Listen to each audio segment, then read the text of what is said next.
Yeah. What are your thoughts on the 2025 squad, kind of big picture going into it all?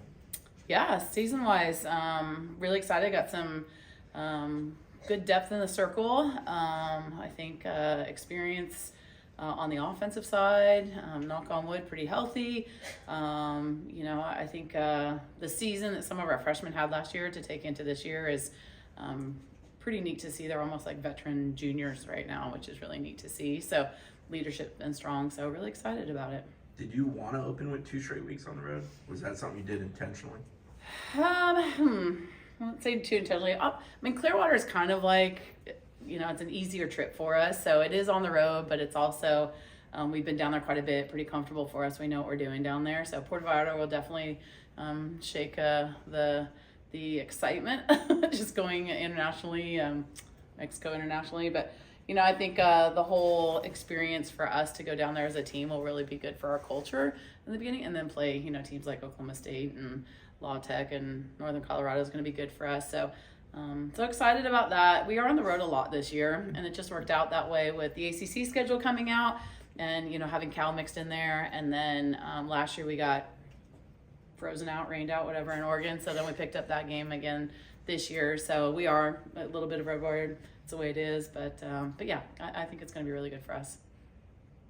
How much of that is maybe like RPI and scheduling, just preparing for what's to come down the road in the postseason? Yeah, I think we're really good at going out and playing the best that we can play in our schedule, and we're lucky with, the Alabama and Florida and, some local, we can get some good games there. A&M coming into town, I'm really lucky there.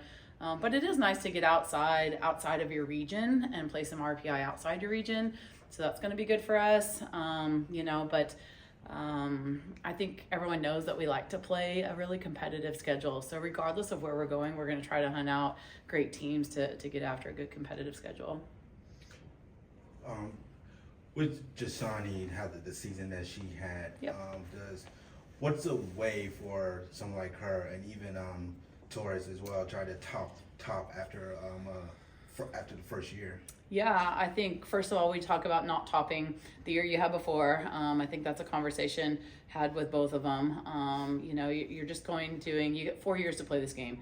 So be the most consistent you can possibly be and have the most fun you can possibly have. I think if they try to top things or, just really look at numbers and outcomes, then it becomes a really long season. And so I think that we've had a lot of those talks with Jay in general. She's been feeling the pressure a little bit on that side. But I think her teammates are helping her to enjoy the game a little bit more. Every competitor wants to be the best they can be, but you got to stay grounded and be consistent every single day. And she's been really good with that and acknowledging that.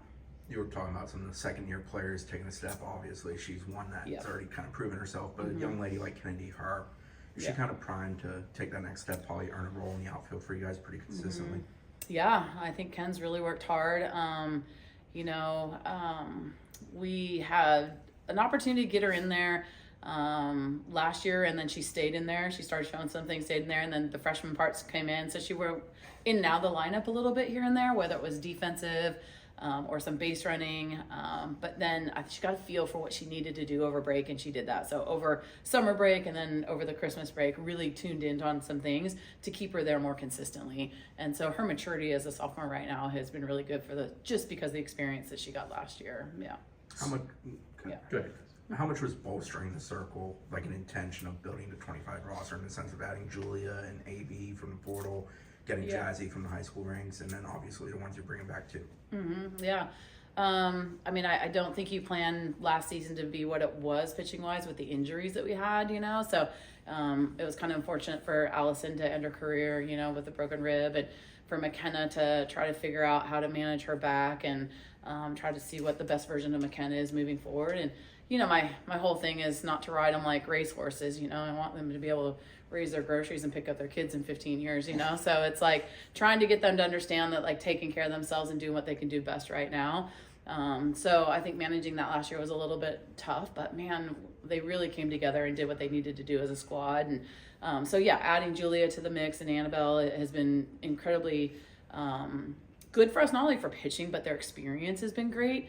I think Julia's had the ball, tons of innings there at Hofstra, and she felt really confident in her ability. So she brings that in here, and Annabelle experience, at Auburn was really good for her too. So yeah, that addition part is going to be big for us, but Ashton knows what she's capable of. Jazzy's pretty confident in her abilities, so we're going to have a lot of looks. Where is Kenna at in regards to managing it all and, Still going out there? managing it, still figuring it out. Yeah, I mean, she's pitching, which is great, so she's getting after it, but might be on some pitch counts. We'll see. It's a long season, and our ultimate goal is to be cruising to Oklahoma City at the end of the season. So yeah. So I know you're probably still tinkering with this, Coach, but do you have a feeling on what you're going to do at second base now that Deb has moved on? Mm-hmm. Are you confident there, or is it still a work in progress? Super confident. I got Annie Potter, Christina Hartley, and Annabelle, so we have options there. Both of them also can play third base, so we have options there. Annie's been playing short and second, so we have options there too. So I think we're in a really good spot there. Yeah. Is it more going to be like a platoon rotation, or do you think you're going to set Today's somebody in there? practice, and we'll figure it out when we get there. Yeah. Yeah. Is Jerry going to help you at first, more than likely? I mean, I think again we've got Amaya and Angeli been working there.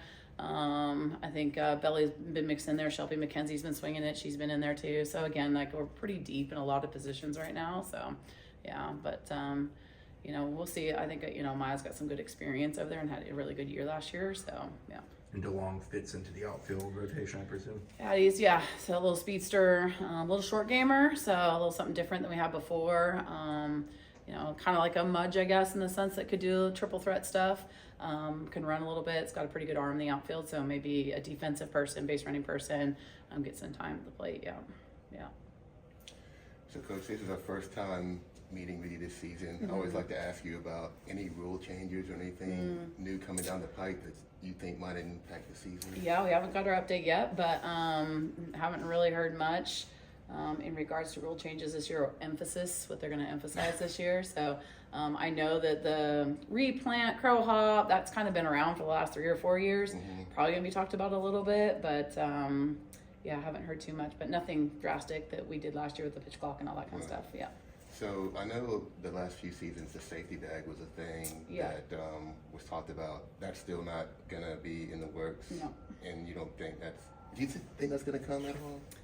I'm not really sure. I mean, with Major League Baseball changing the size of their bases, and having a little something there, I think we've dabbled and talked about it a little bit, but until most conferences put it into their conference play, which the SEC move forward with that, does the ACC move, and then you can move it to the NCAA. So it's still kind of out there for people to decide whether they want it or not. Do you personally think it's a good idea? I go either way. Okay. Yeah, I can go either way. Yeah, the more you see the slappers in their game coming around and through the base, it does take away part of the baseline. So, and we've had it in international play for a long time, and it's not been an issue. So, if it's safer for our sport, all for it, and so yeah, either way. Any rule changes you're advocating for, or the league's coaches are maybe wanting to see, whether it's this year or down the road, something that? Yeah, no, I think our game's in a pretty good spot. I think the pitching thing has always been something that will continue to be going. But yeah, no, there's nothing really on that side. Recruiting calendar's been our big thing, and going into just recruiting and NIL and all that kind of stuff and portal. So I think that's been more of our switch right now. It's how do we protect our sport and that part of it versus on the field. I think the on the field part's pretty good right now, and maybe more of pushing more TV opportunities, trying to get us on TV more, because we all know that that's where the support comes from and the financial side of it. So there's a little bit of that, but I think our game's been going pretty good. You think portal window needs to be smaller, kind of like what football's talking about currently? I mean, I think conversations, right? So our portal opens up while we're all in postseason and going into the World Series. And so I know for the last couple of years it's been a struggle because you're trying to balance what your current team's doing, but you're also trying to be in recruit mode, and that's really tough to do. And then there's a little advantage to people that are hosting because they can bring people on, but the rest of us, maybe not be. And then, so that's always kind of been a little bit of a talking point. But yeah, and I think when you line up the recruiting windows right now, we got dead periods mixed in home football game weekends. You can't bring anybody on. So it's just, everything needs to be realigned at some point, and that's what we're looking into. Yeah.